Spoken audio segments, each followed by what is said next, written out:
close your eyes for a moment. Take a deep breath and ask yourself this question. Why do I feel so tired, even when I'm doing everything right? You wake up, you work, you try your best, but somewhere inside, there's this heaviness, like you're carrying the weight of every result, every outcome, every failure. And it's exhausting. What if I told you that thousands of years ago, on a battlefield, a young warrior felt the exact same way? And what he learned in that moment can change your life today. In the Bhagavad Gita, Lord Krishna speaks to Arjuna, a warrior who is completely broken. Arjuna is standing between two armies. He has to fight, but he's confused. He's scared. He doesn't want to act because he's terrified of the consequences. Sound familiar? How many times have you hesitated to start something because you were afraid it wouldn't work out? How many times have you given up because the result didn't match your expectation? Krishna doesn't tell Arjuna to run away. He doesn't tell him to stop caring. Instead, he teaches him something so simple, yet so powerful, that it becomes the foundation of chapter 3 of the Bhagavad Gita. It's called Karma Yoga, the yoga of action. Krishna says in the Bhagavad Gita, you have the right to perform your duty, but you are not entitled to the fruits of your actions. Let me say that again. You have the right to do the work, but the result is not in your hands. This one teaching can free you from so much suffering. Think about it. Right now, in your life, how much stress comes from wanting things to go a certain way? You work hard on a project, but it doesn't get appreciated. You care for someone, but they don't respond the way you hoped. You try to be a good person, but life still feels unfair. And slowly you start to feel like, what's the point? Krishna is saying the point is the action itself, not the reward, not the recognition, not even the outcome. Let me explain this in the simplest way possible. Imagine you're planting a seed. You water it. You give it sunlight. You take care of it every single day. But you cannot force it to grow faster. You cannot control whether a storm will come and damage it. You cannot guarantee that it will become the biggest tree in the garden. But does that mean you stop planting? No. You plant because planting is your part. Growth is not. This is Karma Yoga. Do your part with full focus, with full sincerity, and then let go. Because when you hold on too tightly to the result, you stop enjoying the process. You stop being present. You become anxious, restless, and burned out. Now, let's bring this in your daily life. You're at work. You have a deadline. You stay up late. You give your best effort. You submit the work. But your boss doesn't even notice. Or worse, someone else gets the credit. What happens? You feel angry. You feel cheated. You think, why should I even try next time? But Krishna would say, your job was to do the work with honesty and dedication. That's where your power is. The recognition, the promotion, the appreciation, those are not in your control.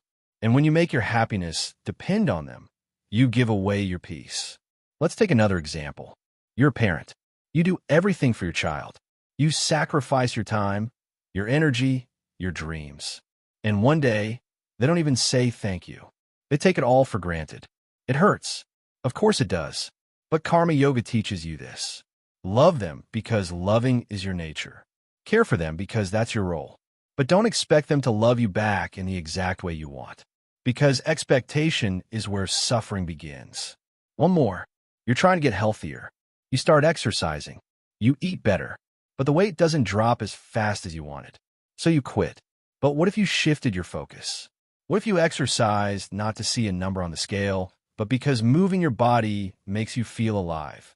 What if you ate well not for quick results, but because nourishing yourself is an act of self-respect? Suddenly, the pressure is gone, and the action becomes joyful again. This teaching is not about being passive. It's not about not caring. It's about caring deeply, but wisely. It's about putting your energy into what you can control and releasing what you cannot. Because here's the truth. Life will not always give you what you want. People will not always behave the way you expect. Outcomes will not always match your effort. But if your peace depends on all of that, you will never be at peace. Krishna is offering you freedom. Freedom from the anxiety of results. Freedom from the bitterness of unmet expectations. Freedom to act with love, with purpose, with clarity, without being a prisoner to the outcome. And there's something even deeper here. When you let go of the result, you actually perform better. Because you're not paralyzed by fear. You're not distracted by doubt. You're fully present in the action.